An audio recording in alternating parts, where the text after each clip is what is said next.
Welcome and thank you for attending the 19 July 2024 edition of Leadership Gold, Global Organizational Leadership Development. Today's topic is the 5 levels of leadership, part 1. This is a room of respect and all views and levels of experience are welcome here. Please tell us what you like and what you want to hear in the future.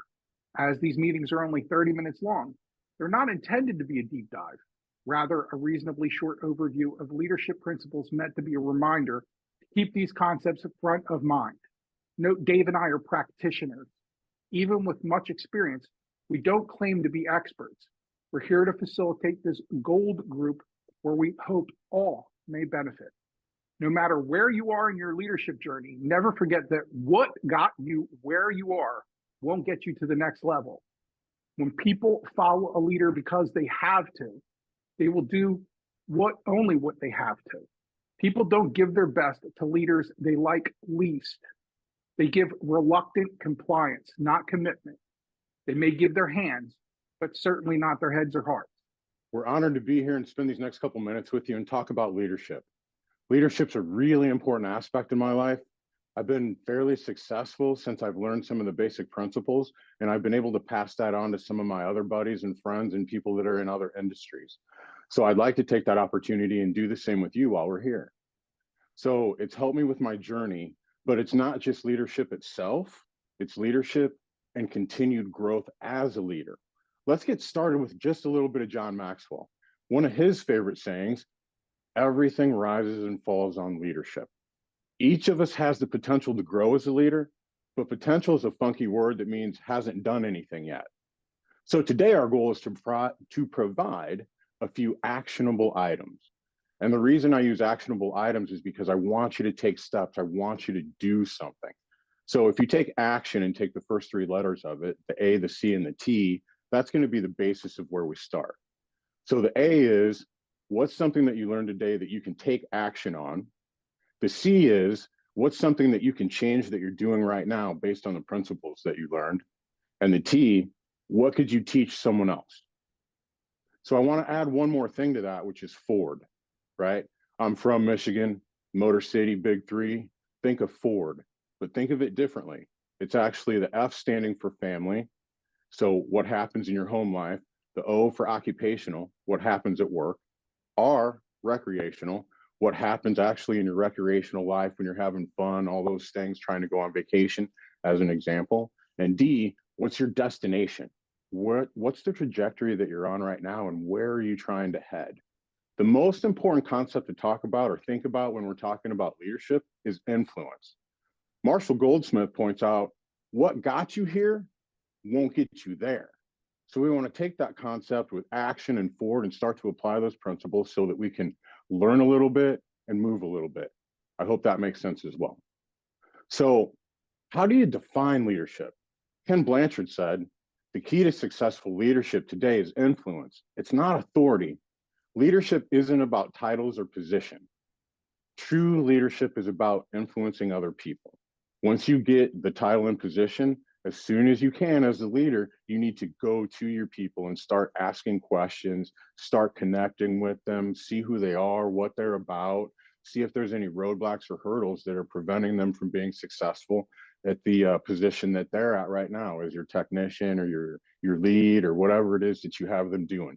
Go engage and see what's up so that you can get out of position number 1. As you start to grow and develop those relationships and get into level 2, that is the relationship level, and people follow you there because they want to. When you were at level 1, they followed you because they had to, right? You just got the position, didn't have a whole lot of influence and leadership experience, right? But they followed you because they have to. As you move into level 2, they start to follow you because they want to. At level 2, people don't care how much you know till they know how much you care. Or leaders that are successful on the first 3 levels usually can get to the level that most people don't understand or even know exists, and that's the people development or reproduction level. To me, this is the foundation of leadership, and if you can't get this portion of it locked into the nugget, it'll be hard for all the rest of the concepts to start to take place. So the last thing I want to ask you to think about is your influence. Is your influence positive or is your influence negative? But Dave hit on some fantastic points. I mean, no leader can be effective without caring for others. You know, giving through selfless service is what servant leadership's all about. And it's the essential ingredient to influence. Dave was applying these things in DoD, and I was using it to build several companies. These skills can be used to enhance every aspect of our lives and the lives of others. And Dave and I chose to serve by giving back. And that's the destination that we continue to see. It's the way we're both taking action now. So the change we were looking for was the change to improve the lives of others and collectively for all of us to become stronger. The change is the forum you're attending right now. It was a group setting where we could share the journey together, you know, so welcome, the Global Organizational Leadership Development Gold group. And this is the change. So we really wanted to take, you know, thank you for taking the time to join with us today. And then the last part, transfer, pass it along, teach to teach. Learn from great leaders and pass on what you've learned. And Dave and I can't get to the next level without bringing others with us. As that saying, with the tide, all ships rise. So if you haven't been put in a position of authority yet, practicing permission, and you're working towards production, or if you're working towards production, that can certainly help with advancement. I mean, by sharing these things together, we're cultivating the atmosphere of the fourth level, you know, people development. And these conversations keep the fundamentals front of mind for us, and they're a way we can practice people development. Dave, it's great to see you. Hey, what up? How you doing, Noel? I'm doing good. This is really exciting.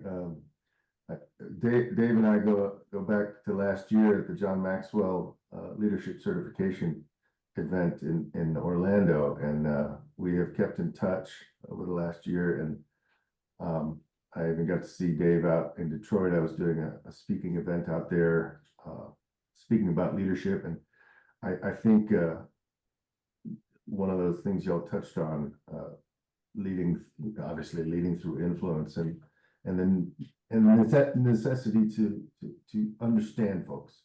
You kind of influenced and inspired the action piece, right? It was almost like a domino effect. Your thing made me think and act, and then I connected him to the think and act, right? So it's just been kind of a snowball effect based on people taking action. So dude, I have to 100% be honest with you. Thank you for taking the time to come up here and do that thing, because when I was watching you, I was like, that's my dude. He's doing it. It's coming. It's on. You know what I mean? The act piece is I know for me in my life, the act piece was always the most difficult because the time wasn't right. I didn't have all the skills yet, or I felt I didn't feel prepared. Right. All of those obviously are important, but you know, if you think about failure and the fear of failure, John Maxwell is fond of saying the fear of failure and the management of that fear is the price of progress, right? Dave, I could see you were about to call me out there for a second. Goodness gracious. I saw my name on the tip of your tongue, and I just went, all right, what the heck? I knew you were coming for me. I knew you were coming for me. Saw my buddies on the phone. Of course I'm calling you out. Everything that you guys have touched on, it's great advice. And it's great to be able to put into action. I know for me, being in the automotive industry for as long as I have, a lot of the principles were very difficult to take upon myself very early on in my career, right? Yep. Because we kind of all grew up in the authoritarian era where it's beat them over the head with a hammer until you get the results you want. And that's not leadership, that's getting a job done, right? So one of the difficult things for me learning and growing in the automotive industry was how to adapt and change that mentality within my organization to be able to try to boost others' careers. No, I mean, I appreciate you guys putting this together. I mean, obviously, you know, leadership is a continuous journey. I mean, we're never, you know, obviously none of us are ever perfect, and none of us are ever, you know, there's always something we can learn and do and to become better leaders. So the more resources we have and the more, you know, people we have that can come and talk about it, you know, obviously the better all of us will be as a community and walking the path together. If you notice, I mean, kind of what, to what Noel was talking about, the phrase that we kind of use in our office is comfort is the enemy of progress. And like you said, I mean, we're, researching, I mean, fail forward, like there's no such thing as failure. We learn from it, we get better. The next meeting will be the 5 levels of leadership part 2. We'll do that on Friday, August the 2nd at 10 a.m. Please see the links in the chat for upcoming meeting dates and topics to register. Help us spread the word, or better yet, bring a friend to the next meeting of Leadership Gold.